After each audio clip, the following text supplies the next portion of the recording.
ឲ្យបងប្អូនដឹងពីច្បាប់ជិះកង់នៅស្រុកជប៉ុនខ្ញុំជឿថាបងប្អូនស្ដាប់ហើយបងប្អូននឹងវ៉ាវមែនទែនជប៉ុនគឺគេហាមអត់ឲ្យជិះកង់ដប់គ្នាទេហើយជិះកង់ក៏ត្រូវតែពាក់មួកសុវត្ថិភាពហាមជិះកង់និយាយទូរស័ព្ទហាមកាន់ទូរស័ព្ទអញ្ចឹងហាមជិះកង់លេងដៃមួយហើយផឹកស្រាក៏អាចជិះកង់បានដែរហើយមនុស្សស្រុកយើងគឺយើងហាមតែសម្រាប់អ្នកបើកបររថយន្តទេតើតោះនឹងការផឹកស្រាតែនៅស្រុកជប៉ុនអ្នកជិះកង់ក៏ផឹកស្រាក៏មានទោសដែរនៅពេលដែលយើងឆ្លងកាត់ផ្លូវបបែកអីចឹងមានអសរគេដាក់ឲ្យឈប់គឺយើងត្រូវតែឈប់ទោះបីអត់មានឡានអត់មានអីក៏ដោយជាពិសេសផ្លូវឆ្លងកាត់ផ្លូវរថភ្លើងគឺយើងត្រូវតែឈប់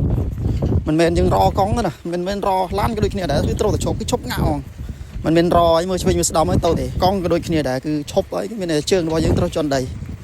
មែនយើងលក្ខណៈរជើងនៅលើកង់បើថាប៉ូលីសឃើញគឺដឹងត្រូវរបស់ប៉ូលីសហើយអានេះគឺបងប្អូនមើលទេសភាពអានេះគឺព្រិលចុងឆ្នាំហើយនេះជាថ្ងៃចុងក្រោយដល់ថ្ងៃធ្លាក់ព្រិលគឺខ្ញុំជិះកង់ថតប៉ូលីសដោយសារអត់មានប៉ូលីស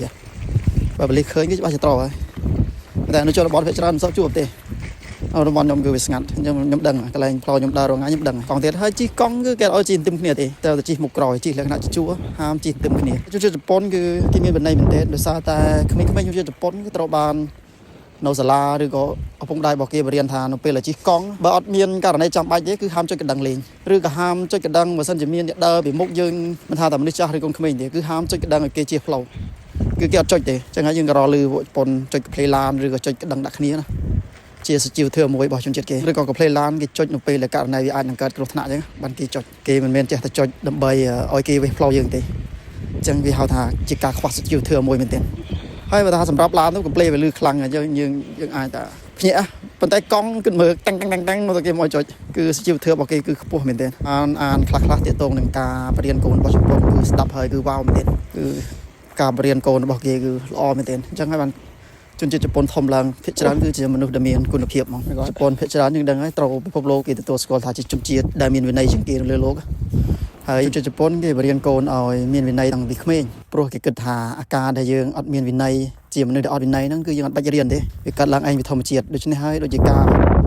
បង្រៀនកូនឲ្យមានវិន័យការបង្រៀនកូនឲ្យចេះសន្សំចៃការបង្រៀនកូនឲ្យចេះគោរពអ្នកដទៃហ្នឹងគឺជារឿងដែលត្រូវរៀនហ្នឹងព្រោះអារឿងអាការកអឺតតោមមិនគោរពអ្នកដទៃអាការមិនចេះសន្សំសំចៃគឺយើងហៅថាការគៀកជាហ្នឹងគឺវាអត់បាច់រៀនទេហើយគឺស្ដាប់ហើយគឺការបរៀនកូនរបស់គេគឺល្អមែនទេហើយធ្វើឲ្យជនជាតិជប៉ុនមួយអ្នកធ្វើការនៅជប៉ុនដឹងហើយ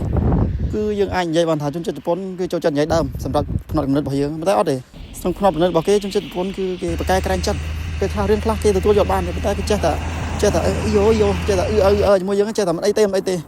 តែចិត្តស្ដាញ់គឺគេពេញចិត្តទេតែគេអត់និយាយមុខយើងទេដោយសារគេក្រែងចិត្តយើងគេសុខចិត្តទៅនិយាយប្រាប់អ្នកដទៃកើតជាយើងថាគេនឹងនិយាយដើមតែពិតទៅនិយាយដើមអី